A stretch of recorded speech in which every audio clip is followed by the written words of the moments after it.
this meeting to order. The first thing I would like to do is welcome our new clerk. We have two clerks today, Marshall, but Hillary Powell, who's on the screen, she will be our clerk on a permanent basis going forward. So I'd like to thank you both and welcome you both, and we look forward to working with you.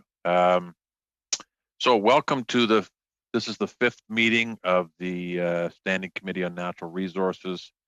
We're continuing our study on the economic recovery in the forestry sector. We're doing meetings virtually, although there's a number of you in the room. So for those of you in the room, I can't see you, so people need to sort of bear with me when I'm asking people to speak. Wait till I call your name until you start speaking. I would appreciate that. That would make things go a little bit more smoothly on my end. I have a speaking list, which I've been provided by our new clerk for all parties, which I believe has been submitted by all of you. So thank you for that. To our witnesses, welcome and thank you for coming. You are welcome to and encouraged to address us in either official language. Translation services are available. Because we're doing this remotely, I would ask you to speak slowly and wait till other people are finished speaking. Once all of you have addressed the committee, we will then open the floor to rounds of questions from all members. We're doing this we're not doing this an hour at a time, so we have lots of time to ask questions. Everybody should be able to get their questions in today. Witnesses, you each have up to 5 minutes per group to make your opening remarks, and then we will open the floor to questions. So thank you all very much for coming. Why don't we start with, in the order you appear on the witness list, Kolesnikov Lumber. Perhaps you would like to start us off? Sure, no problem. I'd like to thank you for giving us the opportunity to speak today. I've got Ryan Marshall on the call as well. He's our finance manager. I'll give you a bit of a history really quick about Kolesnikov Lumber. We started in 1939. It was started by my grandfather and two brothers. In those days, you built roads by hand, logged with a horse, and cut lumber with a single-cylinder head rig. My dad started in 1950 and was our second generation. I started in 1977. I'm third.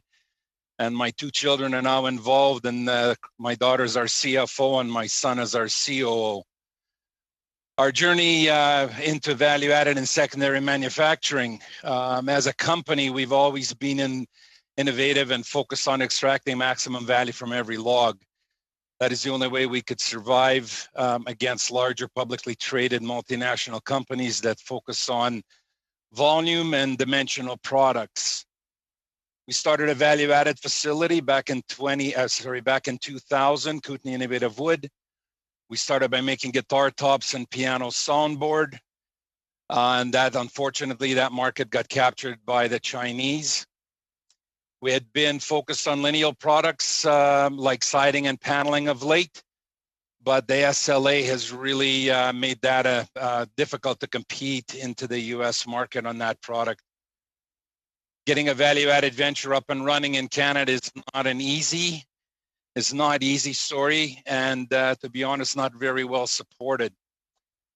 We started looking at the mass timber facility. We put in Kolesnikov Mass Timber about 6 years ago, and as a family decided to make a $35 million investment into the new state-of-the-art multi-species and integrated facility. We will create 50 new jobs. The people running the equipment probably will get paid around $60,000 a year, which makes up about 20% of the new hires. The trades will make up 10 and be probably in the $85,000 to $90,000 range. The balance is staff, which includes junior designers making $60,000 to project managers, senior designers making over $100,000, and sales and senior staff at $125,000 a year. This was a big decision for our family, but it felt it was necessary, a necessary one for us to secure our business for the fifth generation. We have received no outside funding of any kind from government, either federally or provincially. We do see the mass timber industry having a great future, but getting it established is challenging. Larger developers are hesitating to get mass timber at their as their focus up until now has always been concrete and steel, and they're very familiar with that. Developers also find new business ventures like our own an added risk, and until we have a portfolio, we will be challenged to secure these larger developers. Without a track record or portfolio of completed jobs, we are forced to underbid jobs to secure work, which highly reduces profitability and strain on our financial viability in the startup phase. The interest is tremendous, but follow through is lacking. We are spending a lot of time and money educating architects, engineers, developers. In the last 12 months, we've quoted over 500 jobs from $5,000 to $15 million. Over 75% of those are being looky-loos, so to speak. We've landed about 15% of the 25% of the legitimate jobs that we've quoted. We've had a couple of jobs that we were hoping to do it towards the end of this year, but they've gotten postponed into 2020. So that's put a bit of a crunch on us, and it could be COVID related. Government needs to ensure that mass timber doesn't fall into the SLA. As I mentioned before, it's really put a hamper on our value-added facility. U.S. Just has a record of just expanding their net. And if this product, if the mass timber products end up in the SLA, that's going to be terrible. The last thing I'll talk about is how government could help. Government needs to support the advancement of mass timber industry by creating an environment of promoting, supporting, and educating building with wood and mass timber. Using more mass timber will help with getting the stage for economic recovery and government's climate change initiatives. How much of government's own building infrastructure in low to mid-rise building, given the latest climate change initiative, is going to be utilized and produced out of mass timber moving forward and moving away from using concrete and steel. Along with NRCan and IFIT programs for the whole forest industry, there needs to be a category of grant funding specifically allocated for the value-added secondary industry. The major industry has access to large resources to build impressive proposals that smaller players in the value-added industry just don't have. We've made a bunch of submissions to that NRCan and IFIT and have been unsuccessful to this point. We don't have staff that just specifically spends time on writing proposals. So that's where I'll end it for now. Thank you very much. Perfect. Thank you very much, sir. Okay, Mr. Verreau, why don't you go next? Yes. Thank you, Mr. Chair. Thank you, members of the committee. And thank you for giving us the opportunity to have this discussion on the potential of the Canadian forestry sector, more specifically the Quebec sector, and to better support a low-carbon Canadian economy. I was somewhat intrigued by the initial question that you asked. Quickly, I will present the organization of Chantier Chibougamau. Similar to Mr. Kolesnikov, we are a family forestry company. It was created in 1961. We will be celebrating the 60th anniversary in Chibougamau at the time in northern Quebec. Our role was to create wood material for mines that were the engine for economic activity that's allowed the development of that territory. And this was something of a novelty for Quebec at that time. Today, we've gone from 5 employees to 1,500 right now. There are 600 in the production area in Chibougamau, and I was sawing a mill in Abitibi. There are 250 in our Backcraft factory in Level-sur-le-Quillon, and over 60 in our technical and engineering services. And they are our construction partners for all these projects we carry out throughout America. And there is even more and more penetration into the European market. So about 1,100 workers that are living on this added value of trees our organization has been going through about $500 million, about $500 million that we have injected in all sorts of investment to strengthen our production capacity, to improve diversification, and to produce goods in a low-carbon global production environment. So it's with all these perspectives that I come before you today. And with the issue you raised for the committee, what can we do to make sure that the forestry sector has this economic recovery? Now, we could ask the question another way. Does the forestry sector really need this recovery, or do they have the potential to do more? Can they be redeployed? And when you're talking about a recovery, more concretely in the Quebec industry that we're part of, our exports of construction wood, construction materials have increased by 60% from August to September, just in the past few weeks. Despite the COVID, the only forestry sector that has exported $4 billion, not to GDP contribution, but exports. Our Quebec sector is one of the 5 most profitable in terms of sustaining the Quebec economy and invariably the Canadian economy. Given that, there are so many initiatives that I was privileged to contribute to for the past 15 years, and from a political or policy level, thinking about forestry economics, what can we do at a political level? I think these issues are somewhat linked to the implementation of the policy. We can move to a different level of policy development. So instead of asking and to come back to the issue of getting back into history and quoting John F.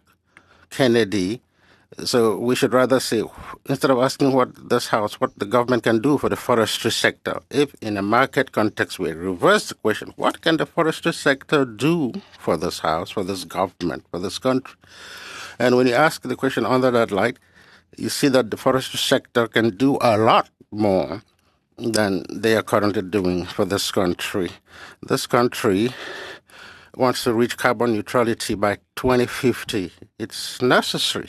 It's no longer an issue. It's no longer a subjective matter about liking one material more than the other.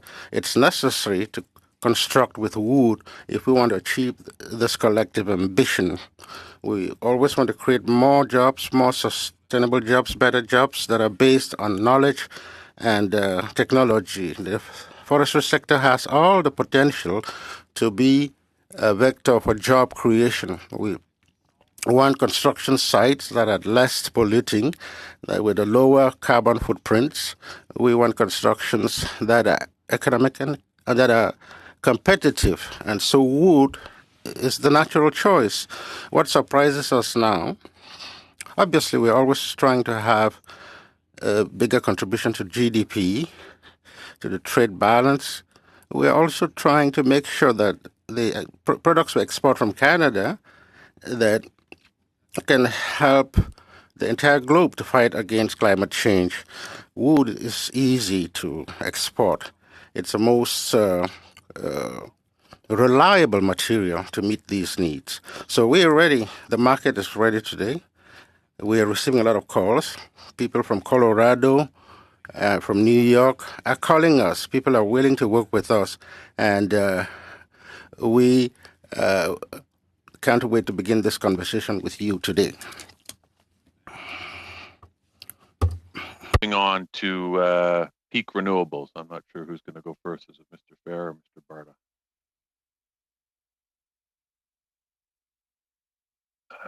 Here's Mr. Fair. It's you, but you might try that. Does that work? Better. That's better. Yeah. Can you understand me okay?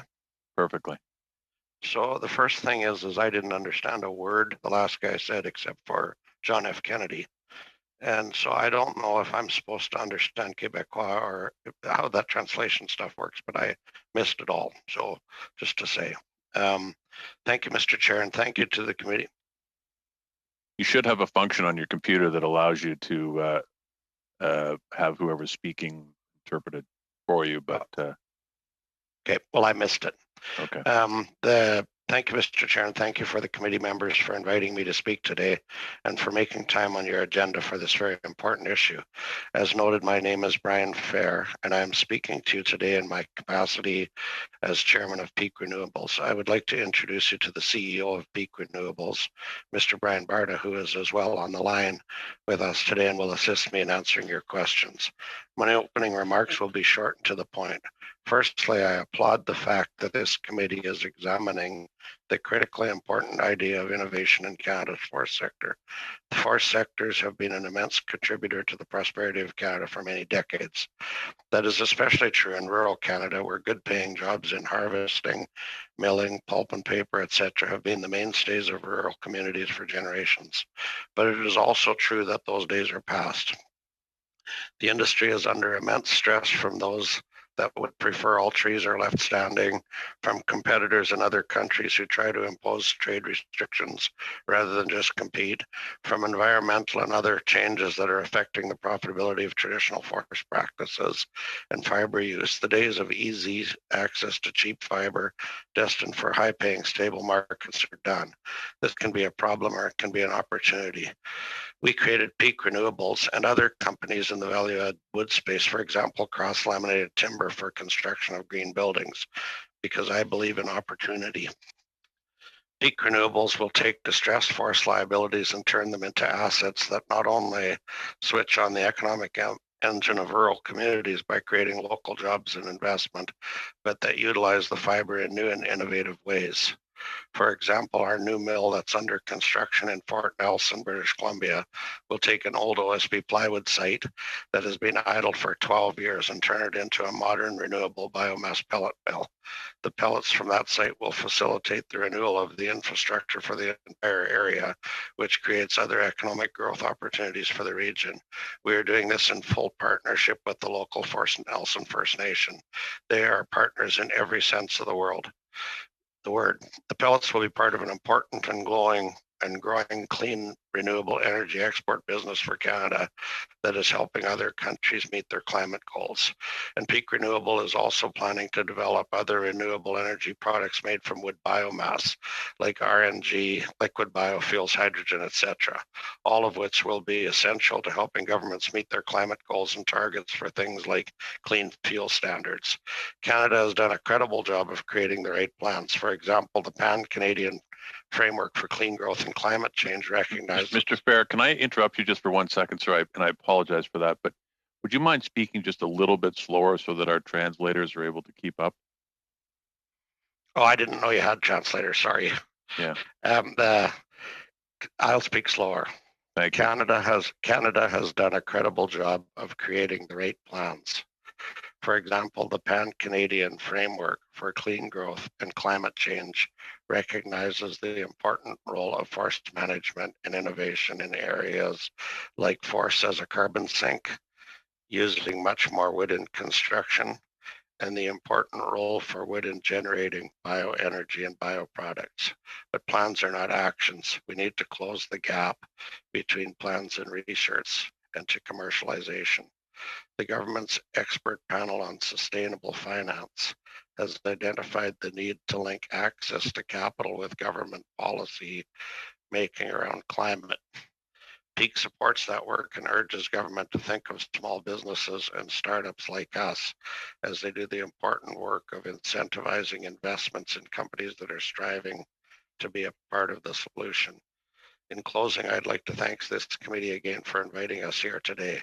The forest sector will be an important part of Canada post-COVID economic recovery, an important driver of innovation, an important partner in helping governments meet their clean energy and emissions target, and a living example of how to do that all in partnership with our Indigenous peoples and rural communities.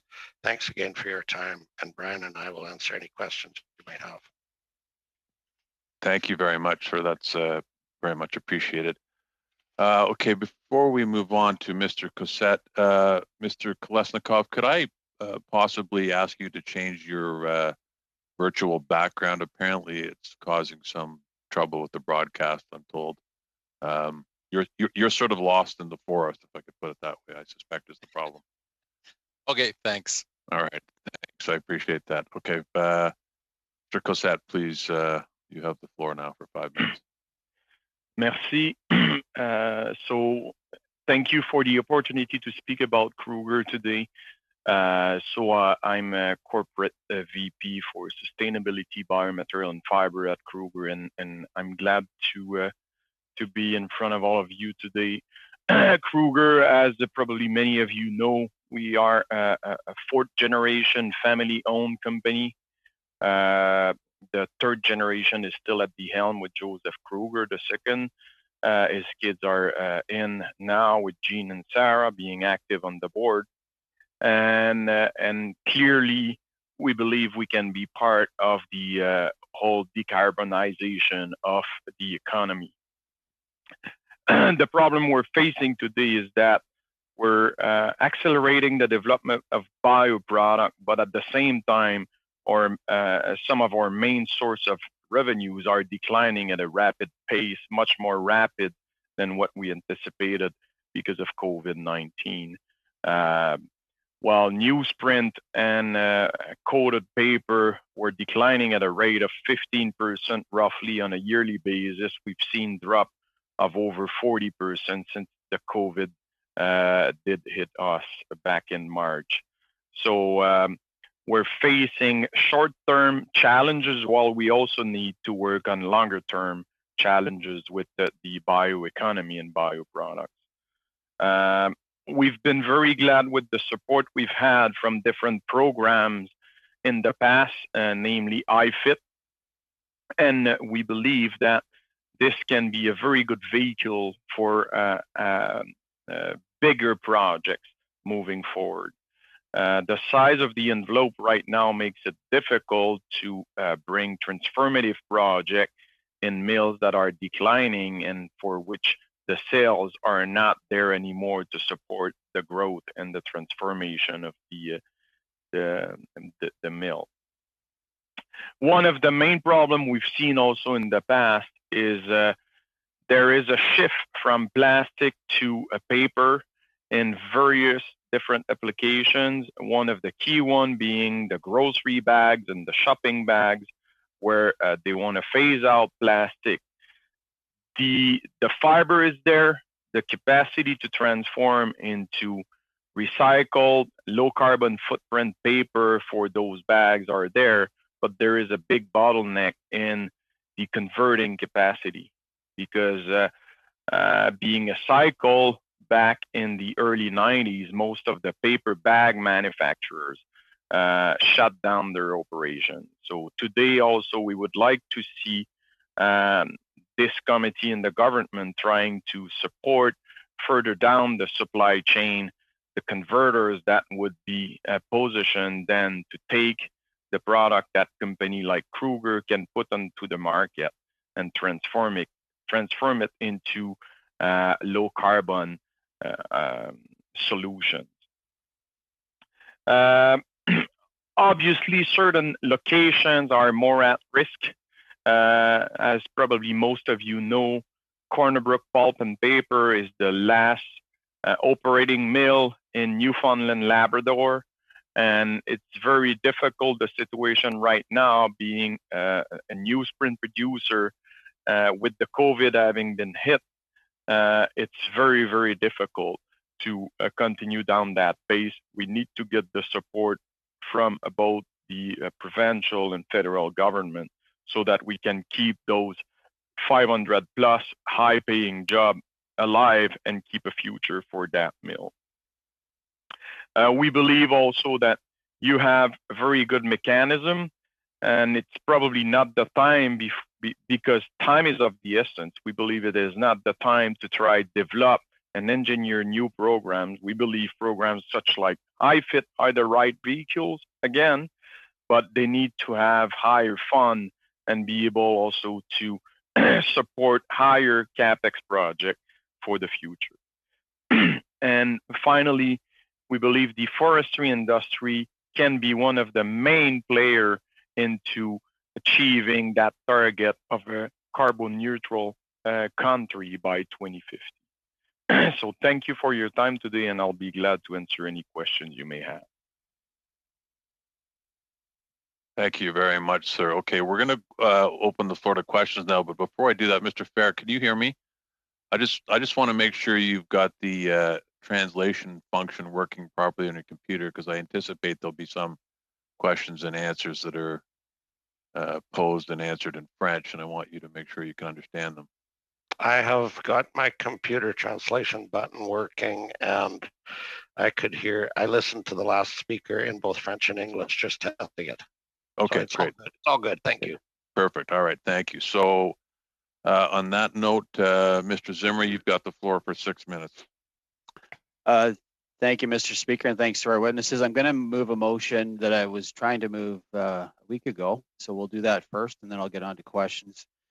The notice of motion is that the Honorable Mary Ng, Minister of Small Business, Export Promotion and International Trade, be invited to appear before the committee as a part of its ongoing study on economic recovery in the forest sector prior to December 11th, 2020, to provide critical information relating to the recent WTO ruling, as the government official who appeared on October 30th, 2020 was not able to respond to the question and suggested that Global Affairs Canada appear and answer that question at a future meeting.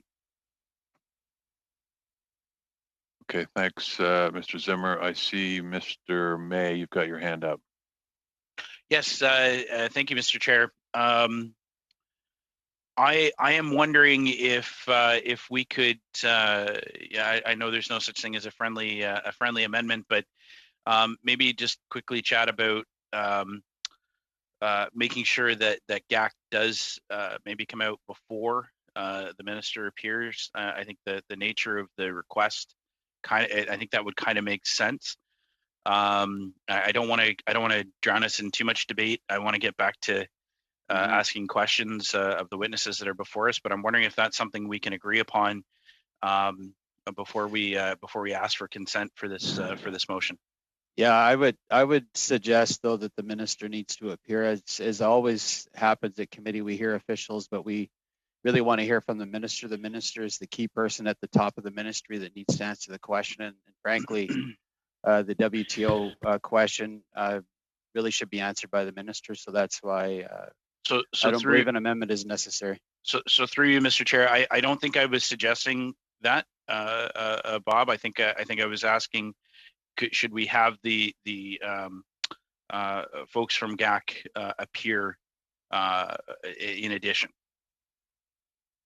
I think in addition, I don't certainly have a problem with that. I know the timeline, we're soon running out of meetings, so that would be what the chair would have to answer. But I wouldn't in any way want to replace witnesses for one, other witnesses that are already scheduled, or the minister in place of government officials. So I think if that's understood that the minister will come and GAC too, I don't have a problem with that, but that isn't the essence of the motion.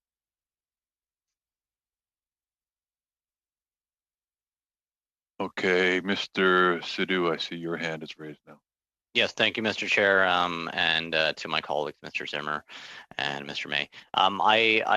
I think it's good to get that technical aspect of things too from the officials as well.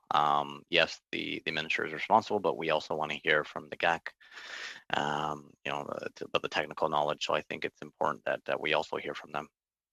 Again, I don't have a problem with that. If you want to have it as an adjunct, what's typical of a meeting when the minister appears is the minister appears in the first hour, and then the ministry officials in the second, or in our 2-hour slot that we have now, that they appear all together on the same panel. That would work for me just fine, but again, would not be in place of the minister.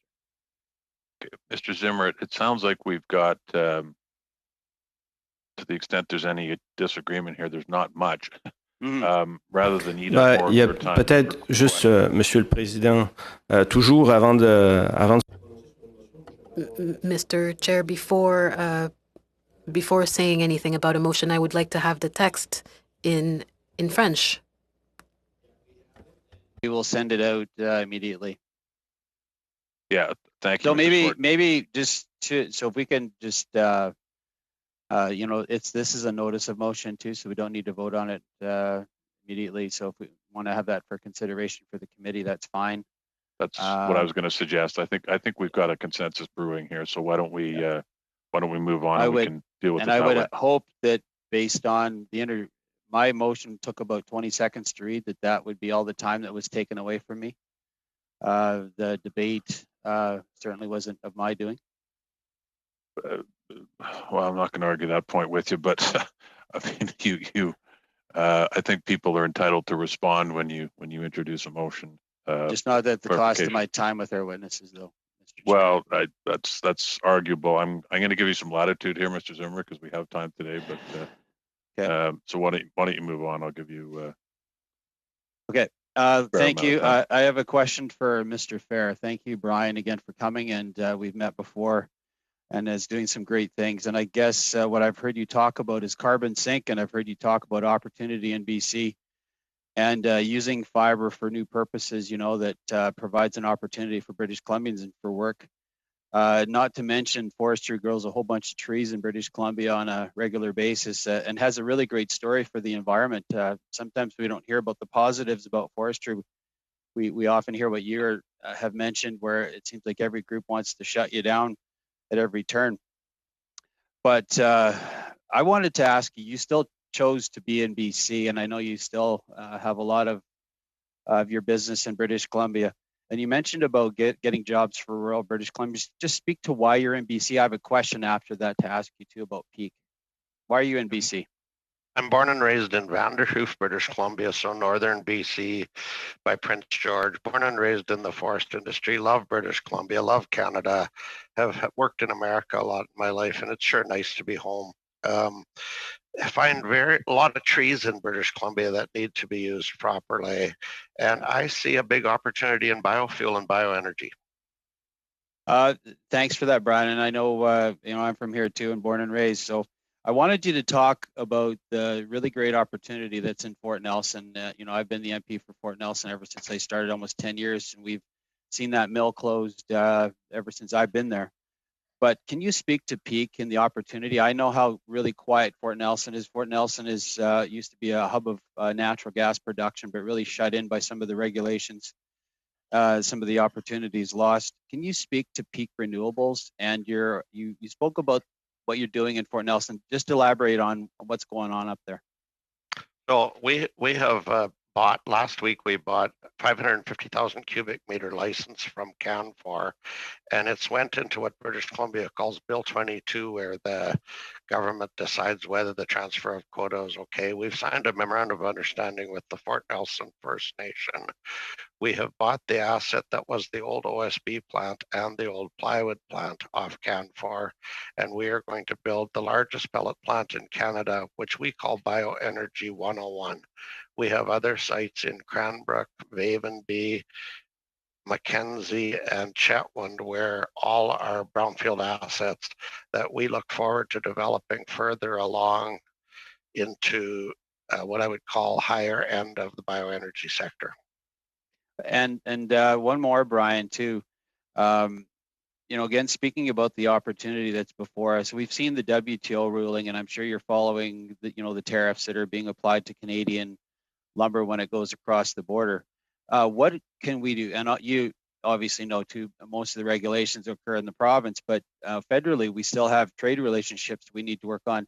What can we do as federal officials to make that a better situation? What would you prescribe that we do to make international trade, especially with lumber and our forestry sector, better? We're a very, very intelligent group of people in Canada with a huge resource base that is underutilized in the world, in my mind. I have a working visa in the United States. I'm actually sitting in Whitefish, Montana this morning for this phone call because I have a cross-laminated timber plant here, and I see all kinds of ways we can help. I'm way too long on this phone call, but certainly there's more opportunity than what we see happening. Yeah, thanks, Brian. And I know we're all trying to get that softwood lumber agreement done. We saw what a change it made back in 06. We had it extended when we were in government, and trying to have that happen again. Again, not sure where it is. You've heard from my questions early on. We want to hear from the minister what's going on there. There's been an appeal filed by the Americans too after our successful case. So any last words, Brian, before my time is up? Yeah, I really, really appreciate the call. I appreciate listening to everybody. I think Ken Klesnikov's got a great company in British Columbia, and he is a great leader for all of us to follow. And he's right about the softwood lumber agreement, and CLT certainly understand his point. And looking forward to working more with the standing committee. Thanks, Brian. Thanks, Mr. Chair. Thanks, Mr. Zimmer. Mr. Weiler, you're next for 6 minutes. Well, thank you. To thank our witnesses for joining our committee today to talk about some really important opportunities that we have in the forest products sector here going forward. And I'd like to pick up where where Brian left off, and my question is to Mr. Kolesnikov. And you mentioned in your opening remarks a lot of the great jobs that you've been able to create through the investments in your new facility that you've set up. And with that, we've heard from some previous witnesses that the manufacturing of value-added timber products is labor-intensive, and that there can be some challenges in recruiting workers with the right skills. And you mentioned of the 55 new jobs that you created. Have you experienced some challenges in recruiting enough qualified employees in this space? We've actually been very fortunate. I think the excitement of our announcement has really captured a lot of interest, and we've had a lot of people come to us looking for joining the team and excited about the opportunity. So on that particular facility, we've been very fortunate. In our area, we're in the Kootenay area. I'm in Thrums, which is beside Castlegar and Nelson. We have a lot of industrial activity. So we have a beautiful area to live, so it attracts people that like the outdoors. And then with the business that we've started with the mass timber, I think it's really attracted a group. So we haven't experienced that, to be honest. Well, that's really great to hear. But maybe as a follow-up to that, and maybe not for your particular facility here, but I'm wondering what, if you had in terms of recommendations that different levels of government or industry could do to help with training and ensuring that people have the right skills to be able to leverage some of the opportunities that are there in the value-added wood products sector. So I guess to broaden the answer, then I believe, and I've heard from some of my colleagues in other parts of the industry, that they are having issues. I'm actually just joined the standing committee with BC Wood and talking about a plan on how we're going to put in training for different types of roles throughout the province. It is not an easy thing to add to a very complex business when it comes to value added, and it's not easy to get to get them up and running and working when there's so many challenges that come with it. But I do believe there's going to be a need for supporting training. What unfortunately I have seen also is that when we are focused on that, we need to make sure that we're hitting the mark. And a lot of times I've been on other committees where we formed educational product that really doesn't hit the mark with industry. So from the people that work in government or people that work in that side of the industry really want to see it succeed. If industry doesn't participate, that's what they need to look at, make sure that they're hitting the mark. We have to hit the mark with the industry so we're hitting the right people. I will give you an example. When I mentioned our value-added facility and we put in a molder back in 2000, there still isn't, in my opinion, enough expertise around the molders. We can get to the 80% level where we can run a molder, which is very important in any finishing products.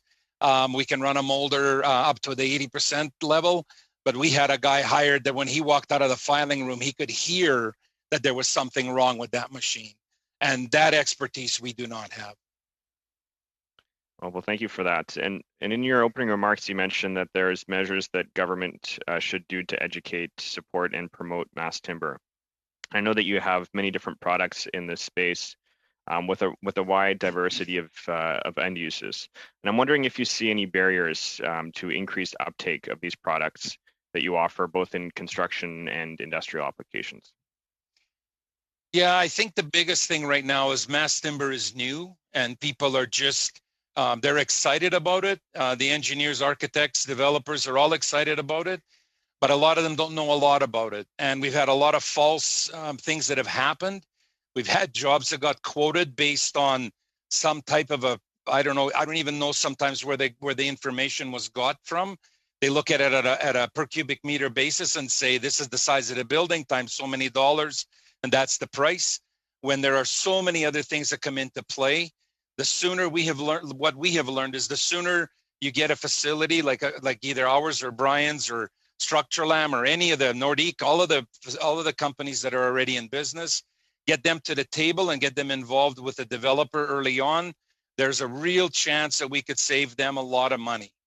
As far as the government goes, when I talk about promoting, government needs to support the industry by promoting it, by using product. There's going to be a lot of buildings, a lot of infrastructure done. Just saying, we got, like in BC, we have a thing called the Wood First Act. Well, let's execute on it.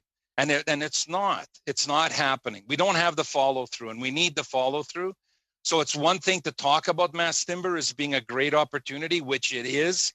It's another to really promote it and make sure that everybody is very well educated on it, right from the university level. We need to start training our students at university, so when they come out, they're ready to use it, right through all the way through the final product. Thank you, Mr. Weiler. Unfortunately, that's all the time you have right now. Mr. Simard, you're next. Merci. Thank you. I would like to thank the witness. Welcome to our new clerk. I have a quick question for Mr. Vero.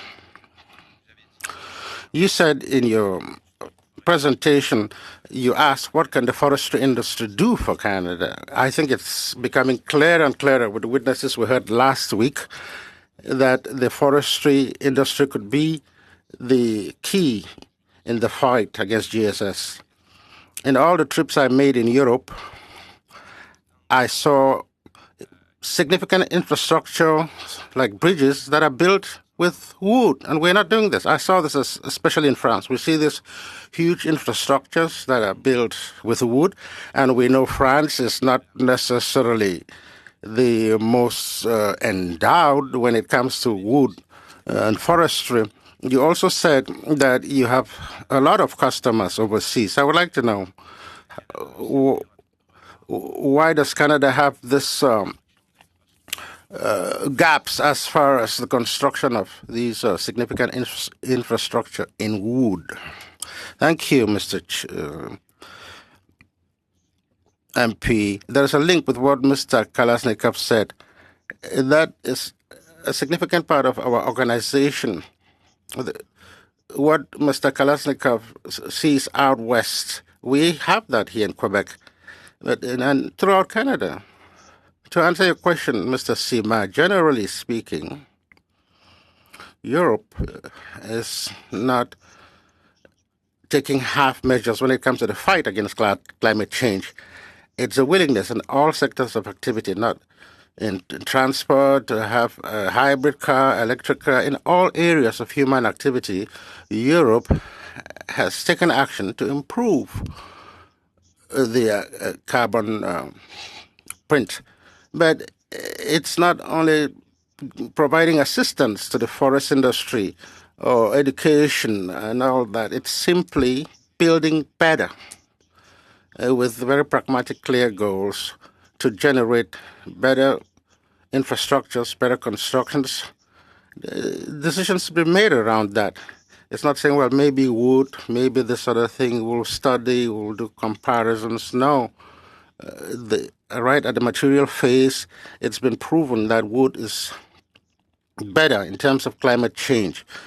and financial budget balancing. So we have chosen that even on a financial basis. I'll give you an example of the city of Paris. Paris in France, we are not talking about a country that has great forestry potential, such as Canada or Quebec.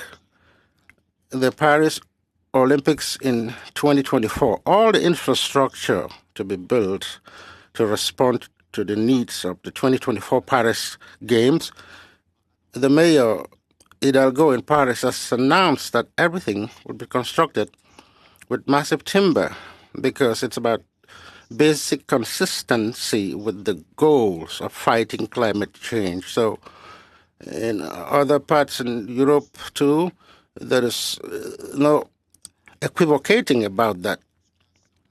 And so there's training, there's industrial offer, the way has been paved, and so we are working along those lines. Another quick question for Mr. Kolesnikov. You said in your expose that there was no financing categories for added value products. A witness made similar comments last week. So if we really want to strengthen this added value, what can the federal government do to improve things? Comment around IFIT and NRCan is basically about the fact that a lot of money is given out to different jurisdictions and to different companies.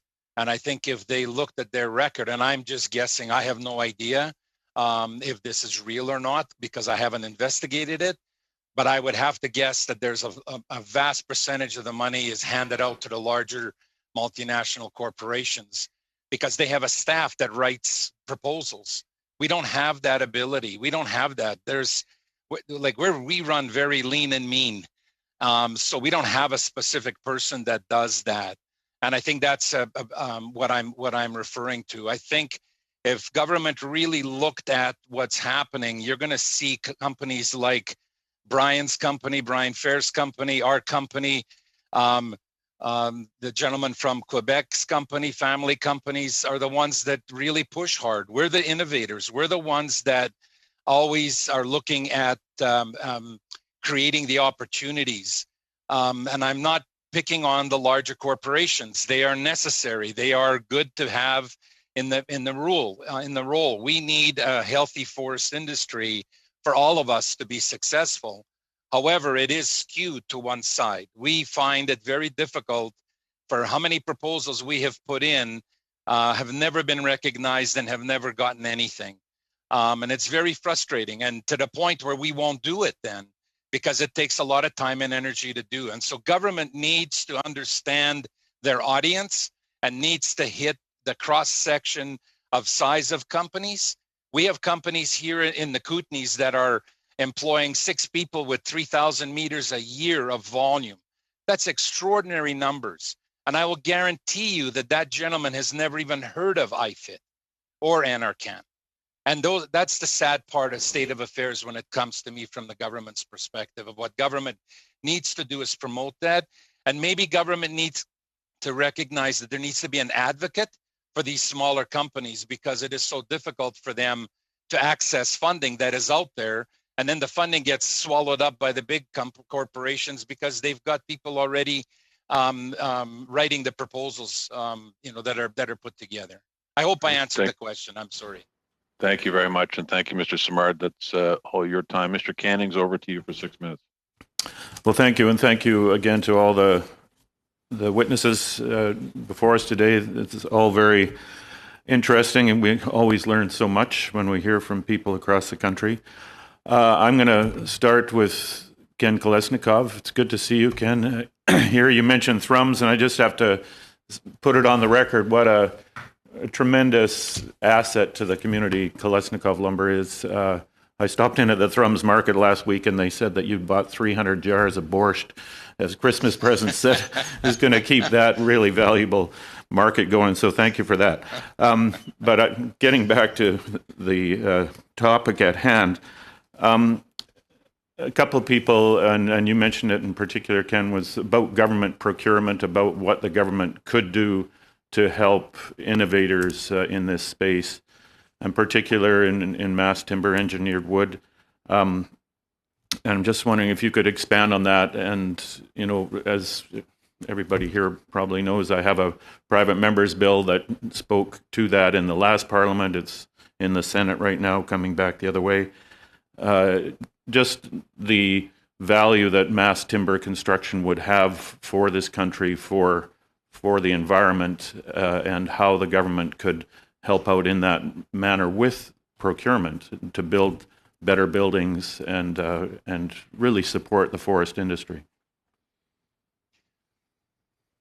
Thank you, Richard. I appreciate it. And I think I'll start by saying that the mass timber push right now really does hit all of the boxes. It ticks all the boxes.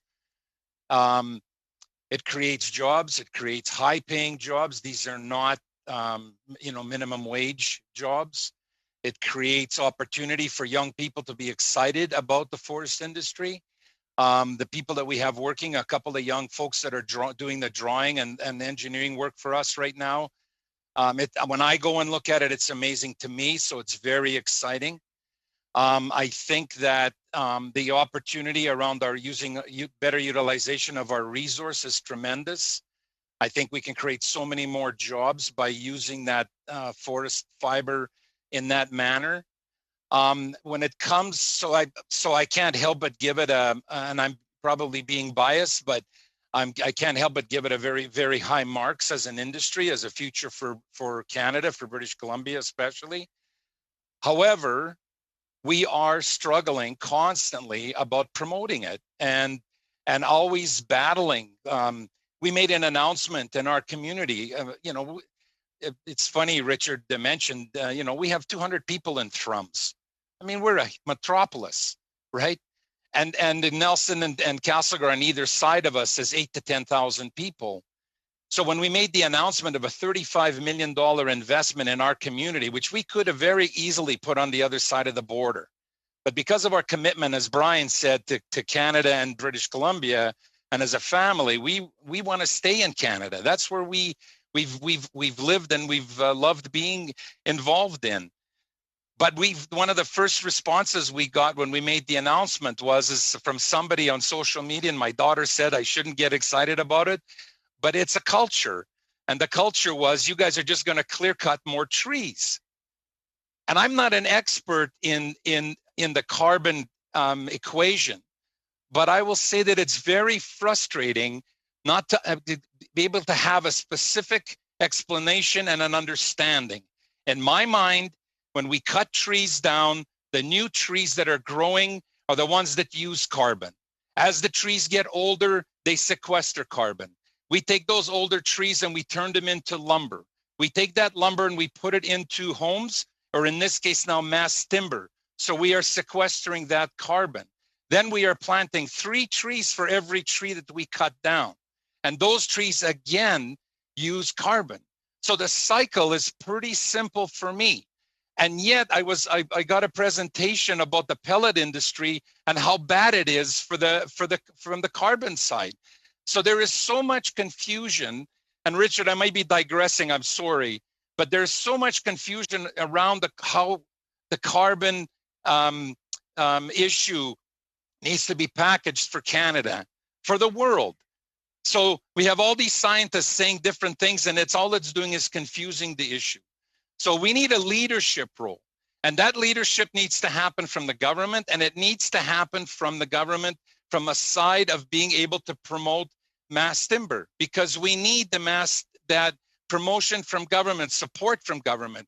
So when people say we don't like cutting trees down, we understand why.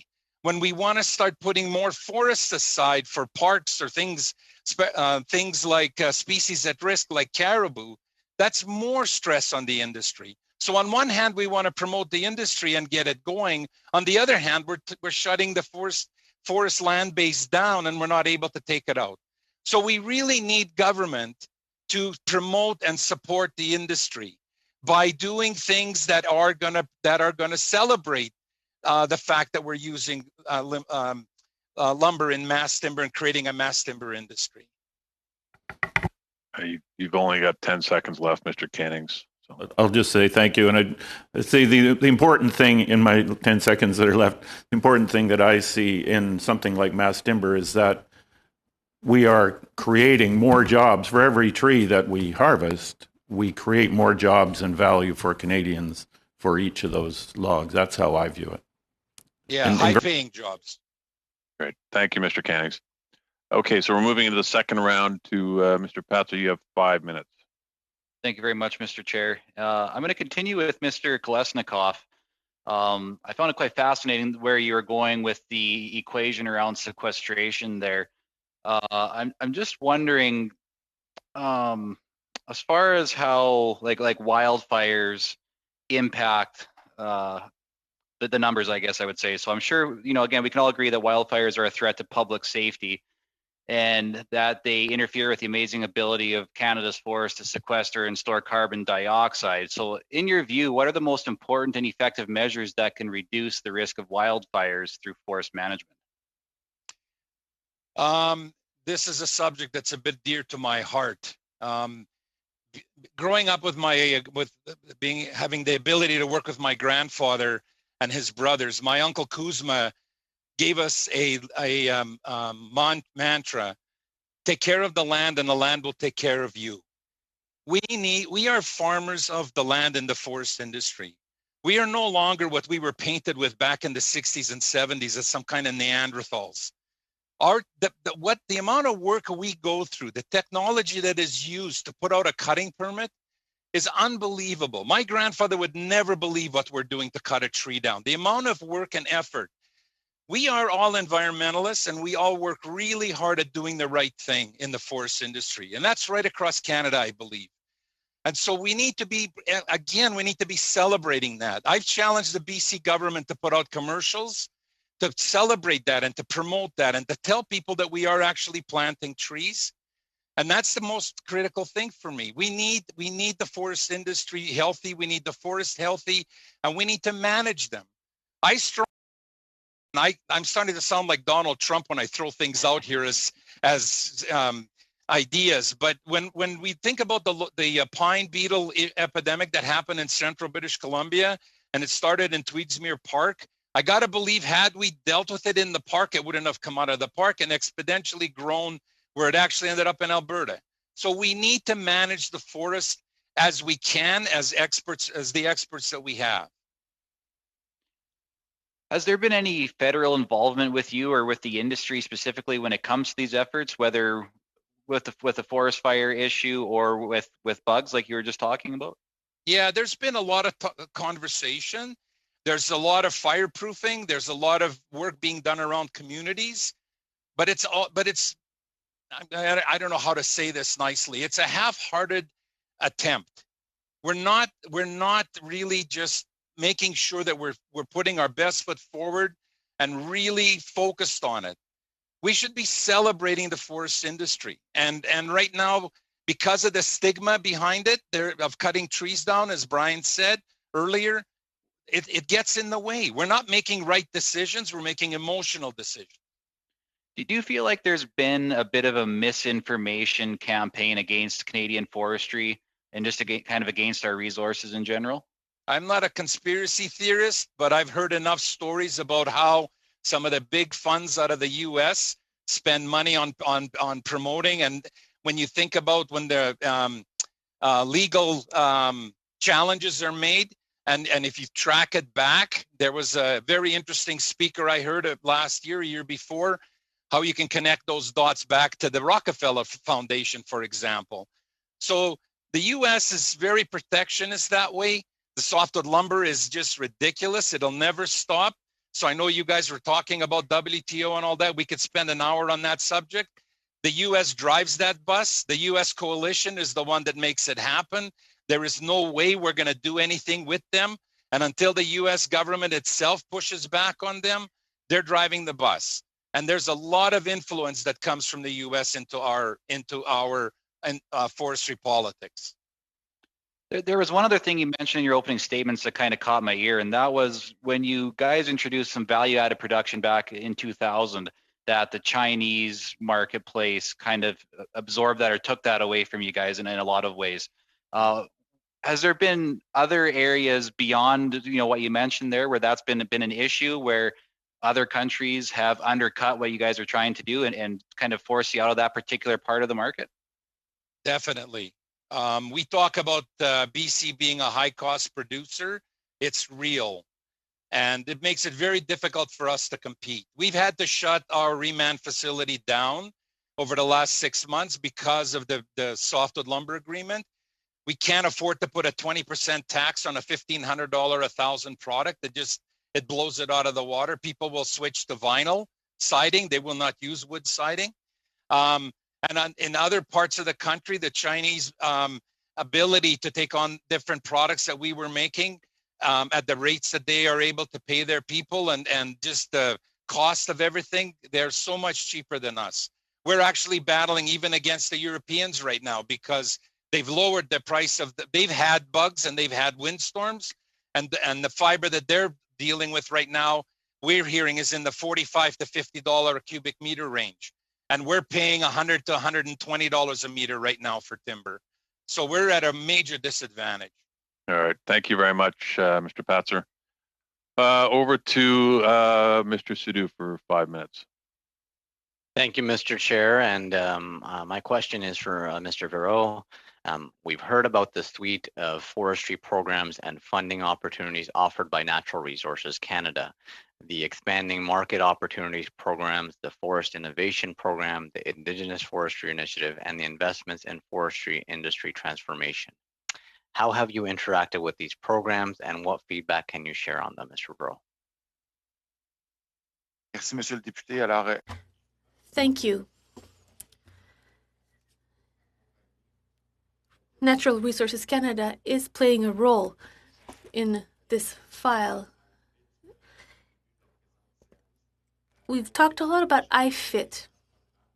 IFIT has never been a program that's been adapted to our needs because administrative delays, the way the formula works, where it can last for months and the market can develop between the moment where we table a project and until we get an answer, there are too many long steps, and it's a melting pot.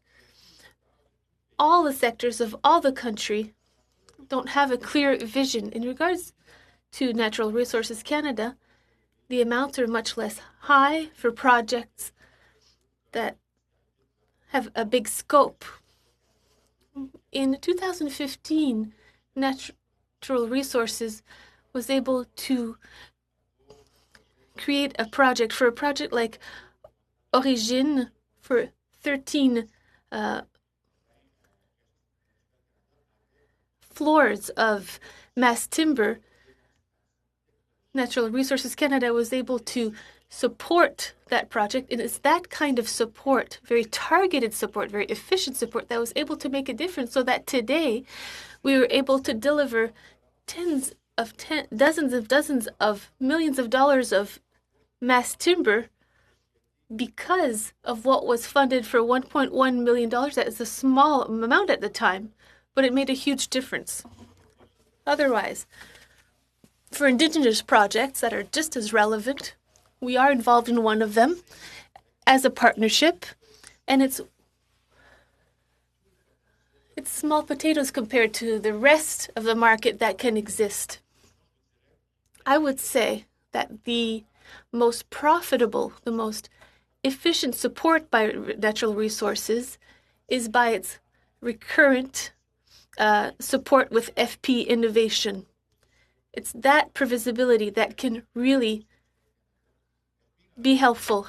FP innovation is kind of like penicillin, which will help many patients for many symptoms, and FP innovation for innovation in all kinds of sector, whether it's code, whether it's standards, whether it's for productivity gains, whether it's to reduce the environmental footprint, whether it's for biofuel. FP innovation is like penicillin, which helps us on several fronts. And there, that could really be relevant. Thank you, Mr. Verreau. You mentioned code, and in 2015, the National Building Code was updated to allow for the construction of wood frame buildings of up to 6 stories. Since then, you have noticed a corresponding increase in market demand. Have you noticed that increased demand? En fait, Actually, the increase of demand is still rather timid. The critical component of the code is not necessarily about the increase of demand, but rather reducing the brakes on using mass timber. Our projects for 6, 10, or 18 floors is for private promoters who make business decisions. And for these people who choose to better build in the 21st century, there are administrative barriers on a code which is binding rather than a code that puts all the material at the same level. It's one thing to allow something. It's another thing to say, build in whatever material, but what we want is to meet seismic security codes and everything else. It's the philosophical position that's the most important, but it's also what's the most efficient for a promoter who chooses wood not to have additional expenses to add to his project. Mr. Sadu, that's all your time for now. Over to Mr. Simard for 2.5 minutes. I have a quick question for you, Mr. Verreau. To your knowledge, in the context of softwood lumber with the U.S., your added value products, they're not hit by the 20% tariff. No, there's no tax because a panel of mass timber, once it has gone through American customs, cannot be decomposed to come back to its softwood lumber form. All right.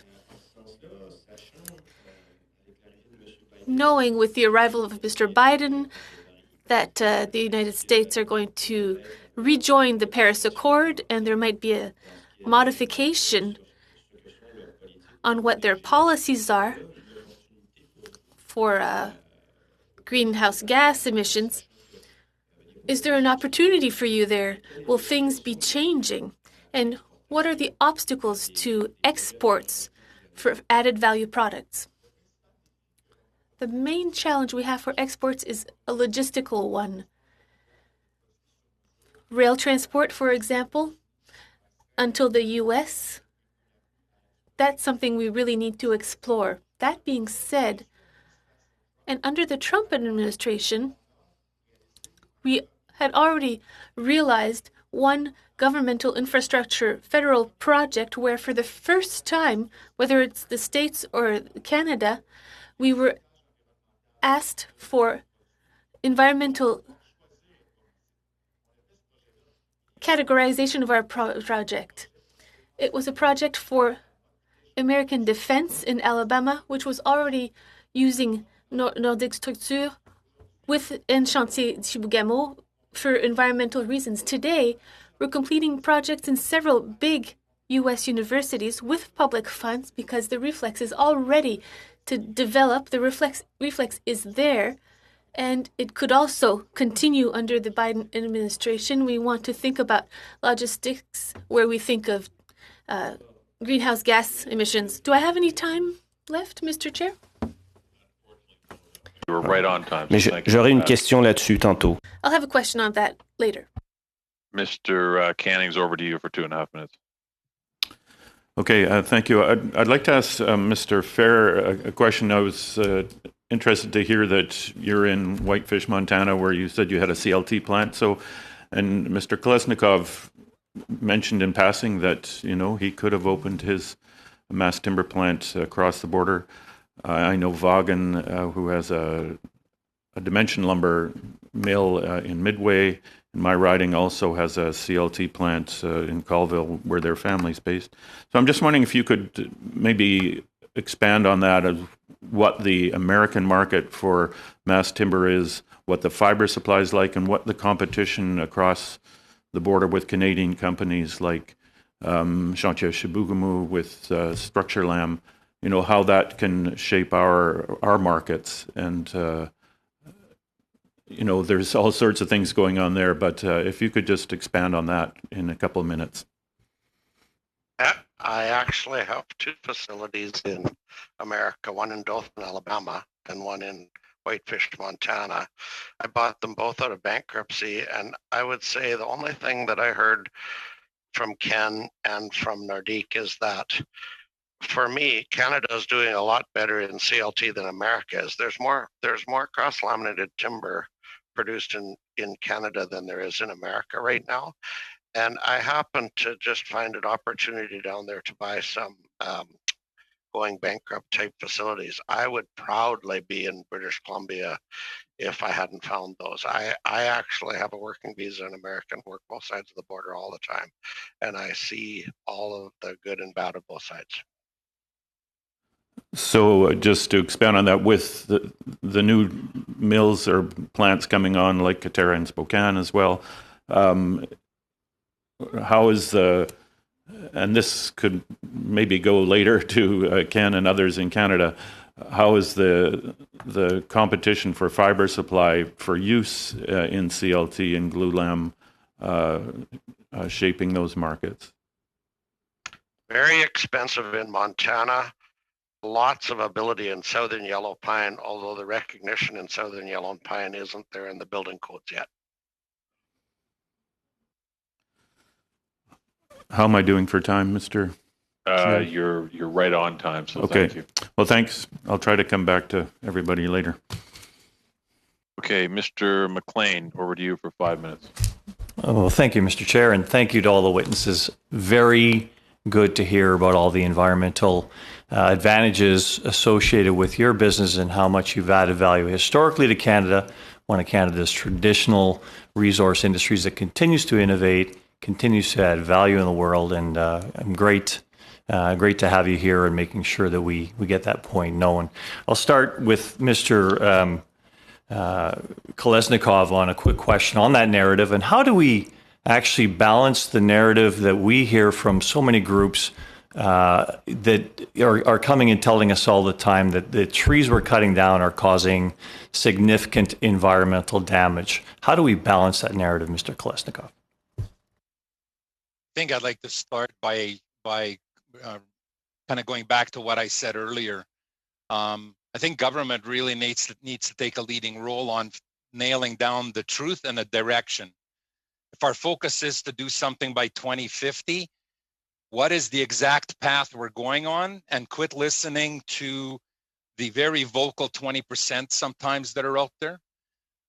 This needs to be real. Every one of us want to do the right thing. And so what is it? Because every time we say one thing, the opposite will say the other. And that's healthy, and it's good for debate. And it's up to government to kind of come up with the plan as to what is the right approach. What does government want to be able to make it right? We need a balance, and we need to make it work. And to me, again, I'll just use the same example I used before. From what I understand, and I'm not an expert, but it's the young trees that use carbon. It's the old trees that sequester it. It's a natural cycle, and we need to really verify that if that is the case. Thank you, Mr. Kolesnikov. My next question is for Mr. Fair. Mr. Fair, you brought up the clean fuel standard. I want to drill into that with you. What fuel does your plant in Canada use right now?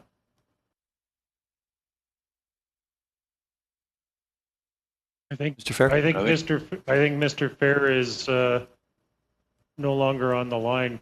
Hopefully my microphone is working okay. We can hear you okay. Yeah. All right, thank you. You were asking what kind of fuel is the plant in Canada using? Yes. So the proposed plant in Fort Nelson will be using the residual waste from the wood that we bring in to make the pellets. So that will actually be the Thank you. fuel Yeah, that we use. I think it's the case in most of the plants around Canada that way. Are you aware of how the clean fuel standard will affect the costing of your input fuel? I'm not. I can't comment on that at this point. Is that because you're unaware? That's because I'm not up to speed. Correct. Okay. Thank you. I'll go to Mr. Cossette here.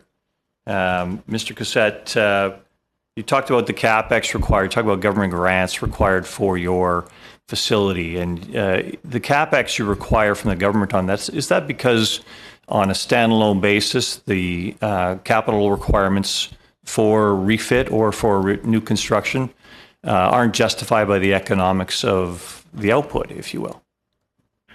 Well, as you know, pulp and paper is quite intense in terms of capital expenditure, and because of that, and because of the fact that usually what you do is you continue running your existing operations, take the free cash flow to fund your transformation. But in a situation of a crisis like today, where basically your main source of fund is not there anymore because of the declining market, then the shift towards transforming your facility requires financial support if you want to make the economic working, yes. Okay, thank you. Mr. Verrill, one question here, if I got time for another one here. You talked about replacing buildings with wood. I think we all agree with that. The buildings that will be replaced, or the construction that will be replaced, including, for instance, cement, steel, industries that are supposedly making carbon justifications here about how they're reducing their footprint as well. They're going to obviously have less of the economy going forward here. How do you talk to those industries about the jobs, particularly cement, if you will, and if you think about how we've allowed cement plants to be built in Canada without environmental assessments? How do you compare the two? We're actually over the time, but I'll give you time for a very, very brief answer. Dans tous les cas, for us, if we vilify the industry of the cement or the steel industry, that's not productive for us. All buildings require cement or steel, and we work together. When we are thinking about jobs, we have to wonder, for example, what happens to the jobs that were related to diesel, for example. But there was an evolution, and eventually we reach a balance during the transition. So it's not about favoring one industry or another. The main goal is to reduce greenhouse gas emissions. Okay, Ms. Jones, over to you for 5 minutes. Ms. Jones, are you still? I'm afraid she might have lost the connection. All right, Mr. May, do you want to? Yeah, I can jump in there, Mr. Okay, Chair, if that's okay. Yeah. Just to clarify, my riding of Cambridge and North Dumfries, there's a lot of aggregate and cement, and I can assure the previous questioner that there are absolutely environmental assessments done whenever there is a new facility built. But my question is a general one to any of the witnesses that are willing to answer. Obviously, COVID has had an impact on all sectors of the economy. How in your opinion, has COVID-19 impacted your operations, and have you found support in any of the federal relief programs? We can start from my left to right on the screen. Mr. Verrill, if you want to jump on that one first. La COVID-19 COVID-19 brought uncertainty. It was as if the rug was pulled out from under us. That's what happened on March 11th. When that happened, we didn't know what was going to happen in the future, and we had no idea what we were going to get until April. So that's when the government gave us CERB. CERB helped us to get some certainty. It meant that there was no more panic. We were no longer winging it. We had a way to keep people employed. It was also a good thing because the market for softwood products, residentially or commercially, was very solid. And the industry was also able to work because we were using paper packaging, for example. So all of these things were very solid. And the government's reaction was the right one. Same question. Yeah, I'll echo what Mr. Verreault said. I think the government's assistance, the programs that we've received at that time back in the spring were very helpful. We too felt the uncertainty and wondering how things were going to progress. We did take advantage of some of those programs, which was really good. I think a lot of us dealt with the part where you've got the people out there that took advantage personally and decided to stay home and collect money, which was a bit frustrating. But in our area, we did not experience that. I think it's going to take more of that type of support from our federal government to help us get through this next wave. I think our biggest issue right now is going to be testing, is just to make sure that we get the testing and we get it done quickly so that we could look forward on that and then hope that the government continues to support us in the industry. Mr. Cosette? We've had support for certain of our facilities from the federal government mainly, where we had to go through shutdowns because of the difficulty with the coated paper and publication paper market. So on one side of the Kruger company, it went very difficult. But on the other side, as Mr. Verreault just mentioned, we are the biggest tissue manufacturer in Canada. And clearly we've seen a lot of people hoarding on toilet paper and towel. And we're pretty, we've seen our inventory drop quite drastically, which even put some pressures on us to try speeding up the startup of our $600 million new facility in Brampton, Sherbrooke, which will produce top quality towel, tissue paper, and facial tissue. Thank you. I don't see Mr. Fear back on. Am I correct in saying he's not on? I'll maybe turn it over to the gentleman. I believe it was Mr. Barada that joined us as well. Mr. Barda, I'm also with Peak Renewables, and I think Mr. Fair must have stepped out or something like that. Regardless, we're a startup company, and as a startup in the middle of COVID, I'd say the main challenge has been being able to actually effectively meet with people. So during the pandemic type of situation, it's very tough to create the momentum to get a company really up and going and started. So having to do things as well as this particular process we're doing today works, it becomes that much more challenging as we try to start up a business and create investment in BC and in other places in Canada. Thank you. Thanks, Mr. May. That's all your time, unfortunately. Over to you, Ms. Harder, for 5 minutes. Thank you so much, Mr. Chair. Mr. Kolesnikov, my question is for you. You've provided us with some interesting information today with regards to the forestry industry. And one of the things that you commented on, and you said you didn't want to be a conspiracy theorist, and so I can respect that. However, there is evidence that organizations like the Rockefeller Foundation and the Tides Foundation have pumped a ton of money up into Canada and hired actually summer students in order to help them with their cause, including going and creating rallies around stopping pipelines. Now, there would also be evidence that they've also influenced the forestry industry. And so I'm just wondering if you'd like to talk about that anymore. Well, again, it is a subject that I believe is real. I've heard enough times that it is actually happening, and it is very frustrating. When you look at just the election, you could see that their ability to manipulate things is pretty significant.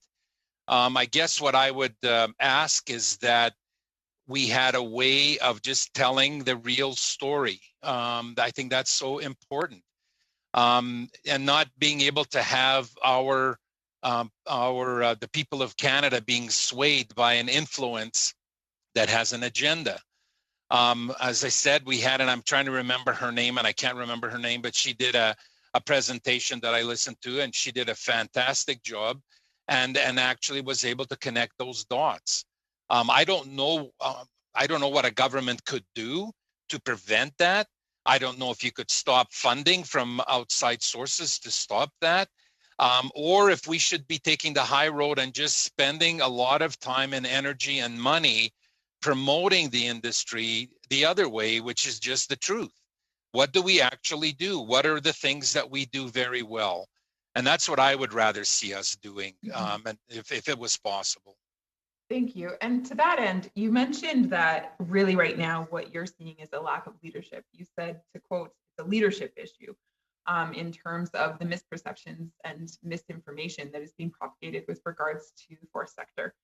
And so, in that, you also mentioned the fact that the government has a key role to play in terms of making sure that people have accurate information at their fingertips. Now, these are my words. I understand that they're not yours, but I would say that actually the current government has actually participated in perpetrating or perpetuating, I should say, that misinformation, basically targeting certain organizations, particularly those within natural resource sectors, in order to prop up their agenda for climate change, et cetera. Now, what you're saying is that the forest industry actually is very helpful when it comes to taking care of the environment, sequestering carbon, taking out greenhouse gases. Can you just comment on that a little bit more? What exactly is the government's role in terms of making sure that an accurate understanding is being put out there for the general public? Well, let me start by saying I'm not going to get into a political discussion about who's done what the right way or the wrong way. Locally here, we're not a big company, so I don't tend to get to Ottawa often, so I don't work so much at the federal level, but provincially, I've worked with three types of governments, the NDP, the Liberals, the Social Credit, and to be really honest, they're all the same.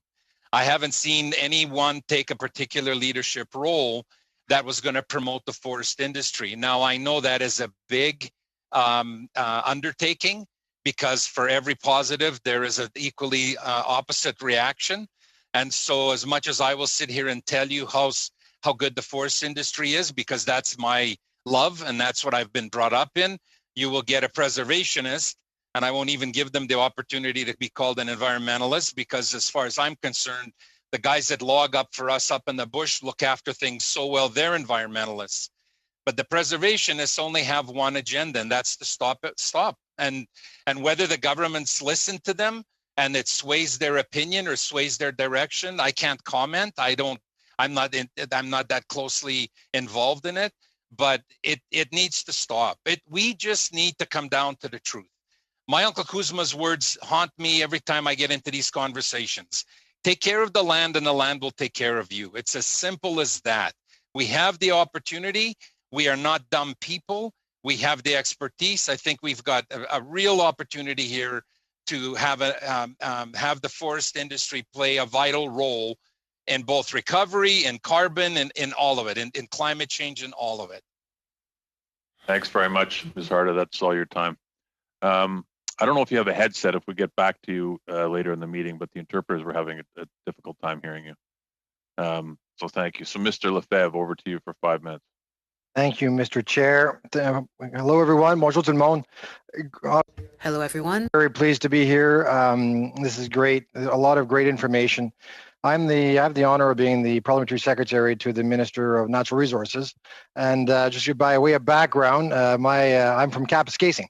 So a pulp and paper town up in Northern Ontario. My dad was a welder there. My grandfather actually helped build the mill back in the 20s and 30s. And my cousins were all worked there and my uncles. So I was able to afford an education or have the good paying jobs, these great middle class jobs that are there. So I'm a big champion of the forestry industry. I've seen firsthand what it is, of replanting trees and cutting those trees and the innovation that has gone in that sector. So I have a lot of questions. I know I have very little time. Donc, je vais commencer par Monsieur Cossette. I will start with Mr. Cossette. For pulp and paper, you talked about the challenges that the pulp and paper industry is facing. With the changes that are happening right now, what measures will you take to shape pulp and paper's future? What innovations are you seeing and what transitions are you seeing? And you have 1 minute. For innovation, we need to move away from this commodity mentality.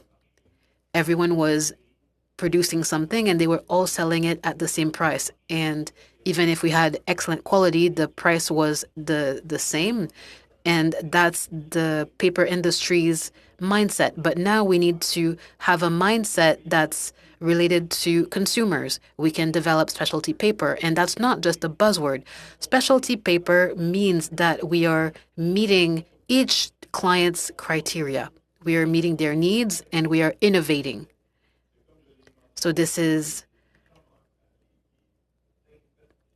like the investments that we need to transform our industry. These investments are extremely high. Thank you for your answer. And yes, this is a challenge for our transition. And it's true that this applies to value-added products in the paper industry. Mr. Véro, I have often visited your... Mr. Lefebvre, I'm going to interrupt you, but I'm hearing you loud. Yeah. Donc, est-ce que je peux faire si je parle ici? If I speak like this, is it better? Is it good? Yes. Monsieur le Président. Donc, thank you, Mr. Chair. Now let's go back to Monsieur Véro. I was fascinated when I heard the transformations that you've done in the industry and how far you've come. When we last talked 18 months ago or maybe 2 years ago, you were facing a specific challenge related to meeting demand. But how are things now? How did you meet that demand? And what do you think about the future? How can the government help you with your expansion? I am very happy to hear you. And generally speaking, demand is still good. And in many economic sectors, people want diversification. They want more jobs, but the market isn't there. But today, the market is here and it's making demands. We have a small challenge related to skills. Skills for engineering and structure design. Yes, we can look to immigration to meet our needs, but that's long and that's a very complex process. So the first challenge is related to skilled workers. But the reason why we're in this situation is because we don't have any departments that specialize in this matter in Canadian higher education institutions. We need to shock the university world into doing it. We need architecture and engineering schools to start offering that. And this is what clients are asking for. This is what American and European clients are asking for. If the Canadian government says that we are noticing that this new way of working is better, they can compare and see that if this way of working is better, they'll take it. But we are already seeing proof. So this can be the motivation that we need to move to the next step and offer these programs in our post-secondary institutions. That's all the time I had, so I'm going to move on. I know obviously you guys are in the biomass, you're obviously with the pellets. I really want to maybe hear a bit more about the way that you see this space evolving in the bioenergy space and the potential for wood pellets. Maybe you can share that with us? Very, very quickly, please. Thank you. Yes. So what we're seeing in particularly in Asia is pretty significant increases in the demand for wood pellets as they try to get rid of coal or eliminate the use of coal. We would love to see that similar type of action taken in Canada, for example, at coal-fired plants in places like Alberta and so on. So it would be nice to see those similar types of policies encouraging that type of action in Canada as well. And of course, I think a lot of us would like to see the next phase of wood pellets, which would be some black pellets or some sort of bioenergy such as LNG or hydrogen. But what I would say at this stage, most of those types of products are in the very early stages of development. And for the clean energy type of programs, those types of products are what we need to deliver on the Clean Canada, Clean BC type of initiatives. Thank you very much. Thank you so much. Thanks, Mr. Lefebvre. Okay, over to Mr. Simard for 2.5 minutes. Merci. Thank you, Mr. Chair. I'll go quickly, but you, Mr. Vero, you did tickle my pride a little bit. I used to teach at Chicoutimi University. Mr. Sylvain Bernard, who is one of the biggest specialists in wood or timber infrastructure. But maybe in terms of skills, we don't have enough infrastructure engineers looking into that. Now, I'm saying that in a friendly manner. To come back to what we were saying earlier, you mentioned, Mr. Vero, a contract you signed in the United States. They had established certain rules, meaning that materials such as wood could qualify more easily. A few weeks ago, we discussed a proposal we made here. If the Canadian government established a carbon imprint as a criteria for handing out the contracts in its supply policy, you know, there is a little dispute sometimes when you try to put some things in place that's similar to the wood or the timber charter. I know there's a similar standard in British Columbia. Is that a solution that could work for you? Well, as far as your pride, yes, University of Quebec does have a program in place, but for very highly specialized engineers. We just want it to become commonplace. So that example should be copied. As far as the decision-making processes in terms of timber construction, once we've established partial criteria and we're not tiptoeing around, yeah, that's where things become complex, lengthy, costly. It works when private customers say, I notice that massive timber is more efficient. So I get rid of all the earlier assessments. So people are going to tender. There will be competitive bids, and the steps can be much faster and efficient. And that's where the Canadian government potentially can make a difference. If they want concrete results, they have to act concretely.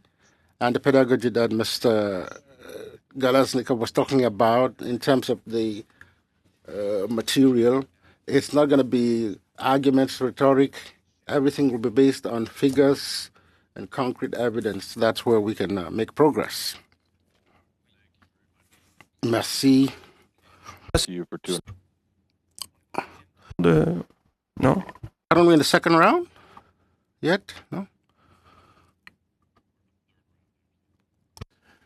Okay, so it's my turn. Is that where we are? Sorry, yes, Mr. Kennings, it's your turn for 2.5 minutes. Okay. Well, thanks. And I'd like to ask Peak Renewables some questions, and I assume it's Mr. Barda right now. You were mentioning the wood waste you used in your plant for energy. Do you use wood waste at all to create the pellets, or is it just used to drive the plant? So in Fort Nelson, it's a bit of a unique situation. The plant will be using deciduous trees, deciduous aspen trees that grow to effectively to maturity. So we'll be harvesting them and turning them into wood pellets, and we will be using the bark and so on as the wood waste to heat the plant and dry the pellets. And I think to some of the points around forestry, there's a lot of debate around forestry and whether we take care of the environment. The one issue I would say for sure in this particular situation is that these trees obviously regrow naturally, but they are prone, as you can see with some of the forest fires that we've seen in British Columbia. Some of these areas are prone to large natural disturbances, such as fires or such as bug kills. And I think the actions we take can prevent that type of situation happening close to some of the communities that we work in.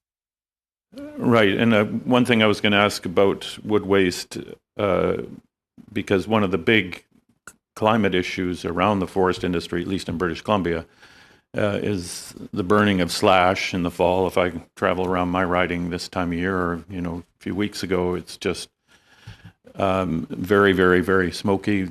The slash burning in BC puts out as much carbon as all the cars in the province put together. And I was wondering whether you or other pellet type plants can use that waste material. And I know I have a new plant being built in my riding near where Mr. Kolesnikov is, actually over the hill in Fruitvale. You mentioned also renewable natural gas, creating renewable natural gas from these wood waste products. And I'm just wondering if you had any plans in the future for that, or if you knew of other initiatives like that can stop us from burning slash and instead create cleaner fuels for industry. So to answer that question, I think absolutely any community that has the ability to put in a pellet plant can use that residual waste. So there's really no need, again, and it's subject to the length of distance that it gets hauled, but there's really no need to burn that slash in situ in the forest. Ideally, we'd be able to use that in a pellet plant or in some sort of biomass conversion facility. We've been speaking to a lot of different companies around their technologies, because ideally what we would like to do is just what you're saying, is take some of that biomass and turn it into a more advanced product, something that's obviously based on this renewable resource that we have. And there's a nice little, I'd say, facility that's doing some pretty interesting things in McBride, BC Biocarbon, that we've been spending some time with, looking at something that might turn into something, but a lot of them are very early in terms of the technology, and they need the support from things like IFIT, etc. Thank you. Thanks, Mr. Cannings. Mr. Maloney, sorry, can I make just one quick comment on that subject? I'm sorry, we're going to have to move on to the next person, but thank you. Mr. Zimmer, you have 5 minutes, followed by Ms. Jones for 5 minutes. Sure, and maybe we'll address the motion. I'll just come. I have no problem with members of, her office, I guess, to come and appear to speak to that particular motion. So I have no problem with that. So if you want to I don't know if there's an amendment that's necessary to be added to that for that to occur. I don't see that, but again, have no problem with officials appearing with the minister.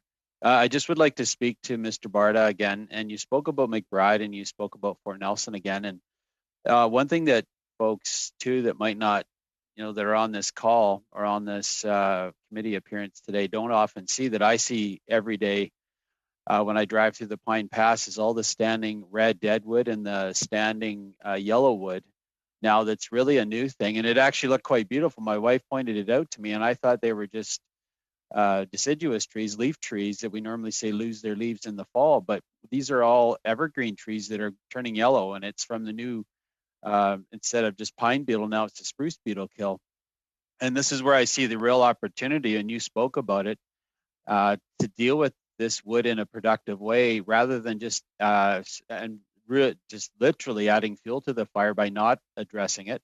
I see our American counterparts to the south have really carried some initiatives about cleaning up their parks and cleaning up their forests with all this fuel that's just on the floor of the forest. And to me, when you see opportunities like obviously you and Brian have to use some of this wood, to pull that fuel out of there, not only does it prevent forest fires or help prevent forest fires, it's used for something positive. And that's really the message. We talked about some of the negatives, the groups that want to shut forestry down in BC. I've heard different groups say they want to shut down all forestry, but here's the real positive message for the environment and for forestry, and really positive all around. Can you just speak to that, Mr. Barta, what I highlighted there?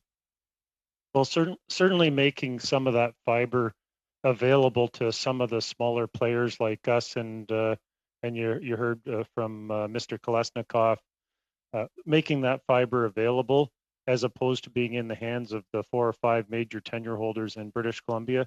They're not incented to take that type of product out. We are. So creating the small licenses, creating the opportunities with Indigenous communities, and giving us an opportunity to get in there and get that fiber out is absolutely something that I think is quite beneficial. Now, do you see that in incentives, I guess, to do that are sufficient? The current situation, often I look at what the stumpage rates are in BC, and they're very high. And to me, there needs to be some kind of movement. We're stepping on some provincial jurisdiction here, but it speaks to maybe a need for a national forestry plan. But do you see the need to incentivize groups like yourselves to go in there and go after this wood for the sake of, preventative medicine for the larger cost of having a large forest fire in some of our communities? Well, I'm certainly familiar, again, with some areas, and if you live in the Cranbrook area, as Brian Fair does, and the Castlegar area, as Mr. Kolesnikoff does, there's been some extensive fireproofing done, and that fireproofing is done through incentive programs that I believe are supported by not only the BC government, but I also believe by the federal government. So there is certainly things like that I think are highly beneficial to communities, and making sure that that we fireproof the communities, and again take care of that to the extent there's a lot of dead fiber around a community, take care of that as well. Yeah, to me, it's a great story that if, I just don't know if it's been understood vastly enough. There's a little bit done just around the close proximity of communities, but, to see it province-wide, we have so much of that wood standing. It'd be so nice to use it in an efficient way and really help the environment and all involved. So I'd like to give Mr. Kolesnikoff, you had some things to add. You wanted to finish off by saying some things. I'll give you some time to finish off what you're trying to say. Thank you. I really appreciate that. 2 things I'll say. One is this is a provincial issue, it's a legislative issue, and it's a stumpage issue. The cost that it is right now to take that wood that goes in a slash pile to a pulp mill incurs a full stumpage rate. And so the licensees are subsidizing those facilities, which is completely wrong, and working with a stick rather than whatever it is isn't going to work. Secondly, I appreciate what you're saying right now about salvaging those trees. Why are they at that state? How could we have let it get to that point? We should have been managing that for us before, and we should have been farmers of the land. That is just so frustrating for me when I hear that. Thank you. Yeah, I think as a British Columbian, we saw some things that could have been done when it was coming across the border, and we all were looking for some kind of action with that particular government of the day. Thanks, And, Mr. Zimmer. I'm going to have to stop it you didn't there. happen, but thank you for all your testimony today. Thank you, Chair. Okay, thank you, Mr. Zimmer. Okay, Ms. Jones, you are last but not least for the day. Well, thank you very much, Mr. Chair. And thank you to all of our panelists. Very informed presentations and good responses, I must say. I'm in Labrador. My riding is in Labrador, in the province of Newfoundland and Labrador. And I've certainly seen lots of transition into forest industry here. As Kruger will know very well, we were very much a supplier to the pulp and paper industry in the province. And with the decline in those mills, we actually seen the whole industry kind of evaporate from under us, because without the byproduct for pulp at the time, there wasn't a developed market.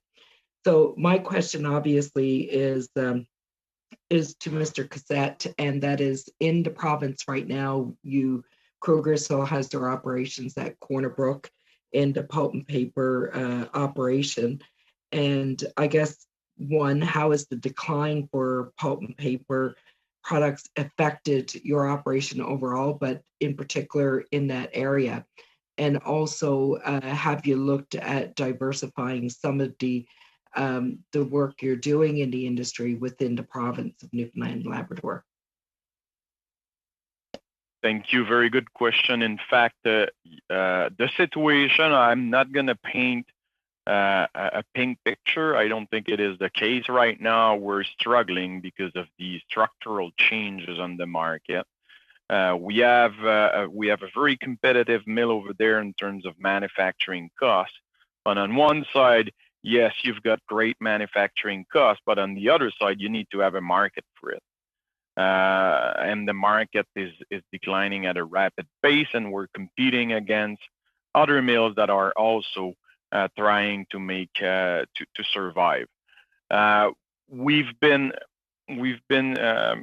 lucky enough to get some support from IFIT recently to perform a more diverse or a more deep down type of a diversification study, which we are in the midst of.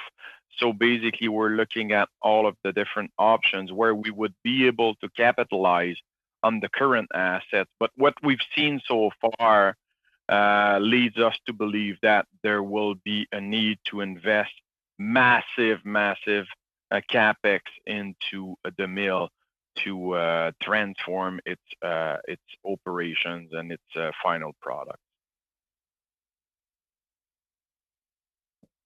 You're much more familiar, obviously, with the industry than I am, but is there options for actually increasing any of the value-added manufacturing right now in the pulp and paper sector in Canada or here in this province, either over the short term or over the long term, or do you just see it as trying to maintain the competitive edge and keep the doors open at this stage? It's kind of the chicken and the egg. You need to think for the long term, but to be able to get there, you need to have also cash flow coming in for the short term. So transforming a mill the size of Corner Brook, it's undoable to basically switch one paper machine to innovative products without the market having been fully developed, because you will not have enough cash flow from only one operating unit to support the growth and the marketing of the new products. So it's a difficult situation, but what we're working on is with partners such as FP Innovations and others. We're trying to pilot scale certain novel products so that if the market is there, if the economic is there, then we can more easily develop and deploy at the mill site. Mm-hmm. Obviously, you're familiar with several of the major projects that we've launched as a government over the last 4 years to support the forest industry in Canada and diversity in the industry. From your perspective, where you sit today, and this is a question to all the panel if there's time to answer it, what measures or what other measures do you think the federal government should be implementing to support the industry, in very unprecedented times, whether it's COVID-19 or where it's transitioning in market demands? Just open to suggestions. Maybe it's enhancing programs that's already there, but is there a gap we're not filling? Well, quite frankly, if you look at, again, the IFIT program, the team there is pretty, the team is pretty knowledgeable about the forestry industry. And the problem is the size of the envelope right now. I believe it has been recapitalized for a couple of years with $84 million. But, we need to be able to expand that envelope. I'm not saying only through non-repayable contributions. It might be a mix of repayable, non-repayable. But I mean, if you look at, a conversion project that will cost you hundreds of millions of dollars, I mean, yes, you can go and get $5 million from IFIT, but I don't think it's going to change the economic of the project. So we need to have access to higher envelope. And again, I'm not asking only for grants. We are open, and I'm sure the rest of the industry is open to all kind of mechanism. But you may probably imagine that right now you're in a declining business right now, going through more traditional financing routes is proved to be very difficult. All right, that's all the time we have. Thanks, Ms. Jones. Thank you to all of our participants, particularly our witnesses. That was very informative, very helpful. We're grateful for you taking the time, sharing your time with us today. So I will see everybody on Friday. Reminder, the minister will be attending Friday afternoon. So thanks very much. Meeting adjourned. Thank you, Mr. Chair. Thank you.